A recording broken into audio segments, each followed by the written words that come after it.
વૃદ્ધાશ્રમ એ ભારતીય સંસ્કૃતિ નથી જ, પરંતુ આજના કળિયુગની જરૂરિયાત તો છે જ.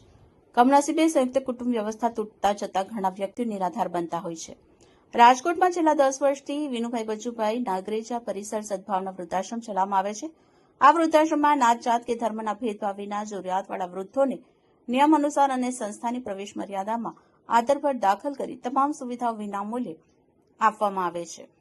વૃદ્ધાશ્રમમાં દાખલ થતા જરૂરિયાતમંદ વૃદ્ધ વ્યક્તિઓ પાસેથી કોઈ પણ ફી, ચાર્જ કે લવાજમ લેવામાં આવતું નથી. તમામ સુવિધાઓ વડીલોને વિનામૂલ્યે આપવામાં આવે છે. 500 કરોડના માતબર ખર્ચે 1400 રૂમમાં 5000 નિરાધાર, બીમાર, પથારીવશ વડીલોનો સમાવેશ કરશે. વિશ્વનો સૌથી મોટો નિઃશુલ્ક સદભાવના વૃદ્ધાશ્રમનું નવું વિનુભાઈ બચુભાઈ નાગરેજા પરિસરમાં નિરાધાર, બીમાર, પથારીવશ વડીલો જીવનભર માટે સંપૂર્ણ રીતે નિઃશુલ્ક રહેશે. સદભાવના વૃદ્ધાશ્રમ વિશે વાત કરીએ તો સદભાવના વૃદ્ધાશ્રમ એક ખાસ વૃદ્ધાશ્રમ છે જે નિસંતાન, નિરાધાર, પથારીવશ અને કેન્સર તથા કોમાગ્રસ્ત વૃદ્ધ વ્યક્તિઓને ગૌરવ અને નિષ્ઠા સાથે મફત જીવનભર સંભાળ પૂરી પાડવા માટે સમર્પિત છે. સદભાવના વૃદ્ધાશ્રમમાં રહેતા વડીલોને ફક્ત કાળજી આપતા નથી, પ્રેમ, આદર અને સંભાળ આપે છે. એકવાર તો એ પોતાના આપણાને આપી દીધા પેઢીઓને ઉછળતી માયા પાછી આપીએ છીએ. ખાતરી કરવી કે જ્યારે તેઓ દરરોજ રાત્રે આંખો બંધ કરે ત્યારે તેઓ સંપૂર્ણ ખાતરી સાથે જાણે છે, મને પ્રેમ કરવામાં આવે છે, મારું મૂલ્ય છે, હું તેમનો છું. સદભાવના વૃદ્ધાશ્રમમાં વડીલો માટે એક ભવ્ય સત્સંગ હોલનું નિર્માણ કરવામાં આવ્યું છે. વધુમાં આધુનિક સિનિયર રૂમ, ખાનગી બેડ, સાઇડ ટેબલ અને વ્યક્તિગત વોર્ડરોબ સાથે 5 સ્ટાર અનુભવ પ્રદાન કરે છે.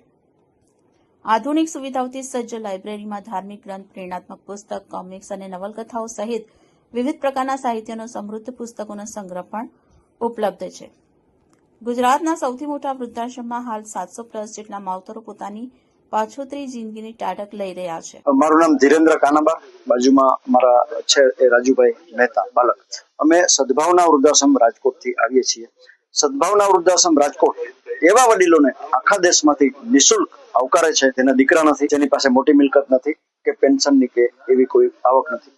ગમે એટલી જાતની ભયાનક જીવલેણ બીમારી હોય, કેન્સરથી હોય, આંખો ન હોય, જીવાત પડી ગઈ હોય, કિડની ખરાબ થઈ ગઈ હોય, પગ કપાઈ ગયા હોય, હાથ કપાઈ ગયા હોય કે આવી અસહ્ય બીમારી હોય, જીવલેણ બીમારી હોય, છતાં પણ અમે એને અમારા માવતર તરીકે, અમારા ભગવાન તરીકે સ્વીકારીએ છીએ.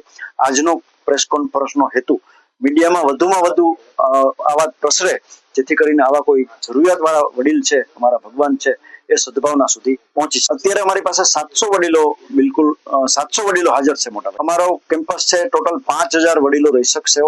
1400 રૂમનો 7 બિલ્ડિંગ, 75 વીઘા જમીનમાં 500 કરોડના ખર્ચે વિશ્વનો સૌથી મોટો વૃદ્ધાશ્રમ બની રહ્યો છે.